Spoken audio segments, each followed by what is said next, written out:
새해가 밝았습니다. 감사하게도 우리 민족에게는 항상 두 번의 새해가 주어집니다. 그래서 신정 때 뭘 결심했다가 잘 안 되신 분들 다시 한번 시작하는 하나님의 은혜를 경험하시기를 바랍니다.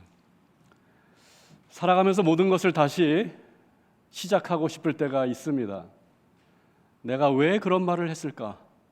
내가 왜 그런 결정을 했을까라고 하며 후회하면서 다시 그 시간으로 돌아가 다시 시작하고 싶은 그런 마음이 들 때가 있습니다. 기독교의 성례는 두 가지가 있습니다. 우리 개신교의 성례는 세례와 성찬입니다. 그 중에 세례는 다시 시작할 수 있는, 과거의 나를 부인하고 과거의 내가 물속에서 죽고 그리스도와 함께 부활하는 의례가, 성례가 바로 세례라고 하는 성례입니다. 저는 사실 이 연세대학교에서 87년에 입학을 해서 철학과를 다녔습니다. 그리고 4학년 때 폐에 구멍이 뚫려서 몸이 너무 아픈 상태로 대학원을 준비하다가 갑자기 이 세브란스 병원에 입원을 하게 되었고요. 한 달 동안 병원에 입원하면서 그렇게도 방황했던, 그 신앙으로 방황했던 그 시간을 조금 종지부를 찍고 그리스도 앞에 다시 회개하며 나아갔던 경험이 있었습니다. 그리고 나서 신학대학원에 연세대학 신학대학원에 입학을 했고 아픈 몸으로 대학원을 마쳤던 기억이 있습니다. 8년이라는 시간은 저에게 있어서 연세대학은 영혼의 안식처 같은 것이었고 학문의 기쁨을 알게 해준 그런 장소였습니다. 그때 배웠던 저의 은사이셨던 우리 한태동 교수님께서 저기 앉아 계셔서 제가 참 그분 앞에 설교하는 것이 감개가 무량한 마음입니다. 오늘 읽은 마태복음 4장을 보시게 되면 주님이 베드로와 안드레에게 말씀하십니다. 너는 나를 따라오너라. 그렇게 간단하게 말씀하실 때 그 두 형제는 바로 예수님을 따라가기 시작합니다. 아마도 저는 그리스도를 따르기로 결심하고 신학을 공부하기로 결심하고 주님의 명령에 그렇게 쉽게 바로 응답해서 따라갔던 것 같습니다. 긴 설명이 필요하지 않았습니다. 자기를 부정하고 과거의 삶을 부정하고 새로운 삶을 살기로 결심하는 것이었습니다. 초대교인들은 그렇게 말씀을 듣고 회개하고 세례를 받습니다. 그리고 그리스도와 함께 그리스도의 길을 걷기 시작합니다. 세례는 그렇게 과거를 부정하고 그리스도의 삶을 살기로 결심한 자들이 받는 성례인 것입니다. 그리고 그리스도의 몸 안으로 들어가는 것입니다. 그리스도의 몸 되신 교회 안으로 들어가 하나의 공동체가 되어가는 성례가 바로 세례입니다. 그런데 오늘 읽었던 고린도전서 1장 본문을 보시게 되면 그 세례로 인해 교회를 하나 되게 하고 하나의 그리스도의 몸 되게 하는 그 세례로 인해서 교회가 갈라지는 이런 아이러니한 상황이 연출되는 것을 보게 됩니다. 사람들이 그렇게 얘기합니다. 나는 바울 편이다. 나는 아볼로 편이다. 나는 게바 편이다. 나는 그리스도의 편이다. 그렇게 파가 네 개로 나누어지게 됩니다. 아마도 그들은 나름대로 이유를 갖고 있었을 것입니다. 바울은 그 교회의 고린도 교회의 개척자였기 때문에 나는 개척자 담임 목사님을 따라갑니다. 성경 공부를 잘 가르쳤던 아볼로를 따라 나는 그 성경 공부 선생님을 따라가는 사람들입니다. 아볼로의 편입니다. 말씀이 아니라 능력에 있는 것 아닙니까? 하나님의 나라는. 그렇게 생각하는 사람들은 아마도 베드로의 편이 아니었을까 생각합니다. 그리스도의 편도 있었습니다. 어찌 보면 그게 정통파일까라는 생각을 하게 됩니다만 그들이 하나의 파당이 되는 순간, 갈라지고 분열되고 하나의 파당이 되는 순간 그들은 더 이상 그리스도의 제자를 넘어선 어떤 욕망을 갖고 있는 그룹이었을 뿐입니다. 세례는 하나 되게 하는 성례인데 고린도 교회는 바로 그 세례로 인해 이렇게 네 파당으로 나누어지게 되는 그러한 꼴이 되어 버렸습니다. 이 세례는 예배학을 가르치는 저에게도 항상 큰 주제이기도 하고 어려운 문제이기도 합니다. 언젠가 미국에서 대학을 다니던 제 쌍둥이 딸들이 페이스북에 사진을 하나 올린 것을 제가 보게 되었습니다. 아이들이 침례를 받고 너무 기뻐서 환희에 찬 모습으로 사진이 찍혀 있는 그 장면이 페이스북에 올라오게 되었습니다. 깜짝 놀라서 저는 전화했습니다. 너희들은 유아 세례를 받았는데 왜 또 세례를 받았냐라고 제가 아이들에게 물었습니다. 그러자 저희 아이들이 아빠, 유아 세례는 세례가 아니에요. 저는 지금 거듭나서 그리스도와 함께 이렇게 기쁨의 잔치를 벌이고 있답니다 라고 자기의 유아 세례를 부정하는 말을 하였습니다. 16세기에 종교개혁자들의 갈등이 21세기에 저희 가정에 재현되는 모습을 저는 가슴 아프게 바라봐야 했습니다. 종교개혁 이후에 다양한 프로테스탄트 교파가 있었습니다. 그 중에 하나가 재세례파였습니다. 아나바프티스트, 다시 세례를 받는다는 그런 그룹이었습니다. 독일 남부의 순박한 농민들 사이에서 시작된 이 교파는 그리스도를 순수하게 따르고 그의 삶과 가르침을 따르는 것이 교리의 핵심이었습니다. 그들은 유아 세례를 부인합니다. 세례는 성인이 되어서 인격적으로 자기 의지적으로 의사를 가지고 예수를 그리스도로 고백하고 그를 따르는 자들에게 주어지는 성례라고 하는 것이 그들의 믿음이었습니다. 그러나 1528년 신성 로마 제국의 황제는 어른에게 세례를 주는 행위를 중범죄라고 규정해 버립니다. 그때의 기록을 보게 되면 이러한 기록들이 있습니다.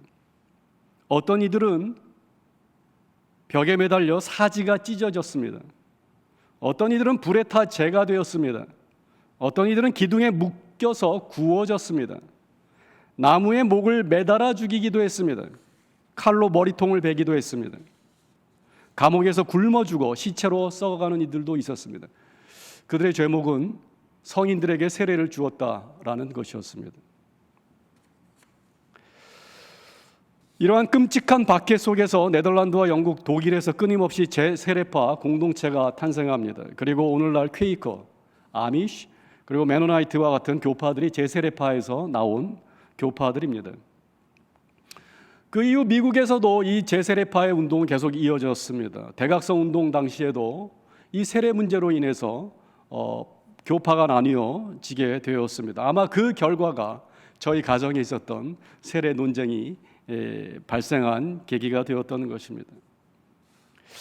이 고린도 교회에 이미 네 파로 나눠질 때, 세례를 통해서 파가 네 개로 나눠질 때 이미 종교개혁 시대에 있었던 그 잔인한 폭력과 저희 가정에까지 이어져 온 그 세례로 인한 갈등이, 씨앗이 아마 고린도 교회에 있었던 것 같습니다. 개바 편입니까?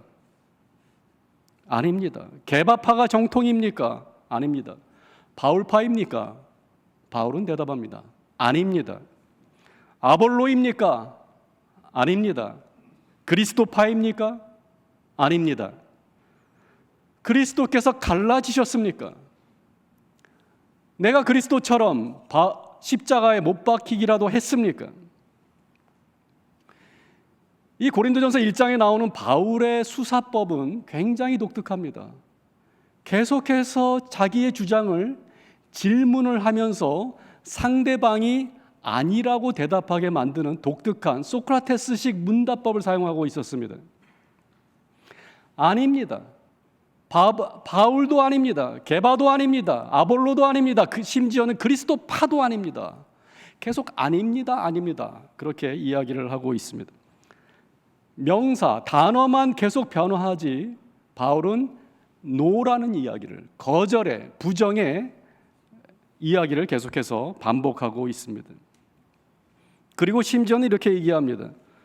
세례를 주려고 주께서 나를 부르지 않으셨다고 얘기합니다. 세례를 부인합니다. 나를 복음을 전하라고 부르셨다고 이야기합니다. 복음으로 대체합니다. 세례가 복음으로 대체됩니다. 그리고 심지어는 복음도 부정합니다. 복음도 때로는 말의 지혜가 될 수 있기 때문에 복음을 부정하는 것입니다. 그리고 바울은 다시 십자가로 복음을 대체합니다. 그러나 오늘의 신학자들은 이 십자가마저 부정합니다. 왜? 일상이 십자가인 사람들에게, 일상이 고난인 사람들에게 때로는 십자가가 그들에게 또 다른 형벌이 될 수도 있다라고 하는, 고난과 소외를 정당화할 수 있다라고 하는 그런 신학적인 논리도 등장하고 있습니다.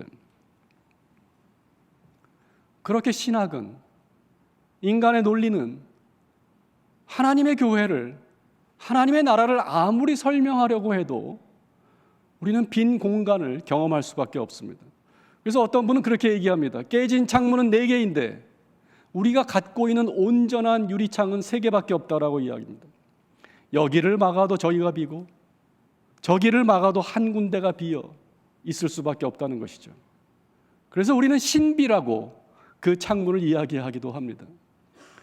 우리가 설명할 수 없는 하나님의 나라, 하나님의 역사에 대해서 빈 공간, 그리고 그곳을 우리는 신비라고 칭하기도 합니다. 그런데 바울의 수사학을 보시게 되면 그는 끊임없이 부정합니다. 아닙니다. 아닙니다. 바울도 아닙니다.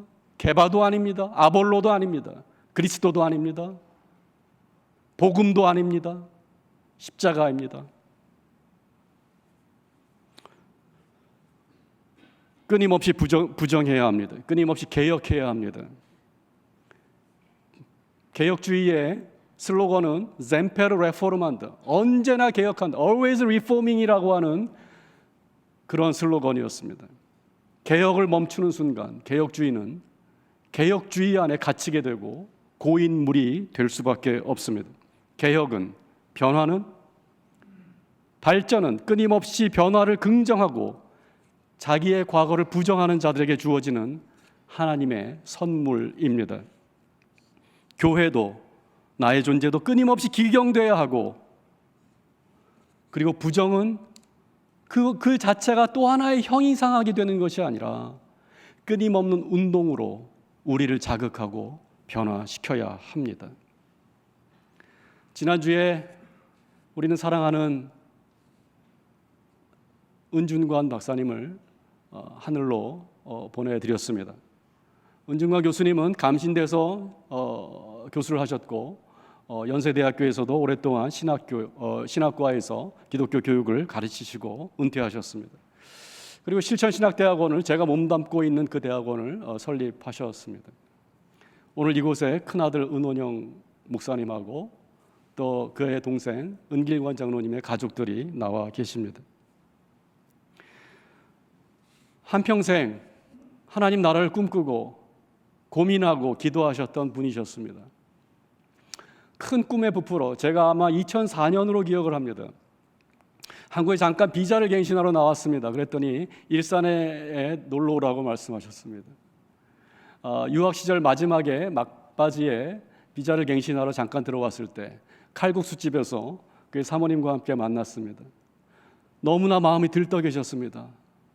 나는 아무것도 가진 것이 없는데 하나님께서 다 이루셨다 말씀하시면서 이런 신학교를 세우게 되었다고 그 과정에 대해서 쭉 설명하시면서 하나님께서 어떻게 자기의 삶을 이끄셨는지, 그리고 신학교를 설립하게 되었는지 그 꿈과 희망과 열정에 부풀어 계셨습니다. 그리고 2년 후에 저는 학위를 마쳐갈 즈음에 그 학교에 함께 하게 되었습니다.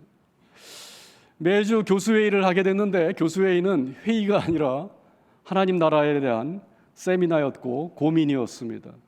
누군가 학생이 질문한 것을 가지고 교수들끼리 토론하기도 하고 우리 운중관 총장님과 함께 대화하였습니다. 끊임없이 고민하고 대화했던 그 결과가 매년 국제 컨퍼런스의 주제가 되기도 했고, 국제 석학들을 모시고 와서 그 작은 신학교에서 큰 공동체를 모시고 그렇게 매년 한국교회를 위한 하나의 화두를 던지며 그렇게 교회에 질문하고 대답을 추구했던 그러한 분이셨습니다. 그렇게 화려했던 이면에는 학교 행정과 학교 재정의 어려움으로 인해서 늘 고민하고 갈등하고 기도하셨던 분이셨습니다.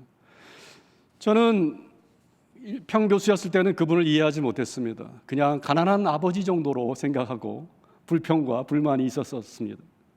그러나 제가 은준관 총장님 물러나시고 총장 대행을 하면서 여러 가지 행정을 맡으면서 얼마나 그분이 고통스럽게 학교를 이끌어 가셨는지 알게 되었습니다. 잠 못 이루면서 기도하고 어떻게 판단해야 할지, 어떻게 결정해야 할지, 어떻게 부족한 재정을 메워야 할지 이런 것들을 가지고 끊임없이 고민하게 되었습니다. 이제 은중관 박사님은 하나님 나라에 평안히 안식하고 계십니다. 그리고 우리를 위하여 기도하실 거라고 저는 믿습니다. 어떤 교부가 그런 이야기를 했습니다. 하나님에게 가장 큰 영광이 되는 것은 무엇일까? 평생 하나님 나라를 꿈꾸고 희생하고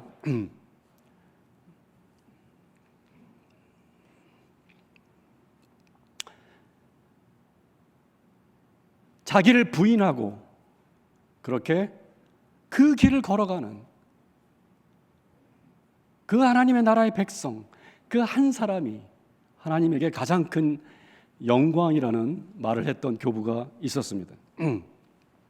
저는 은중관 박사님이야말로 그런 분이라고 생각을 합니다.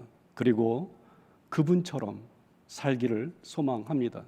그리고 그리스도의 제자가 되기를 간절히 바랍니다.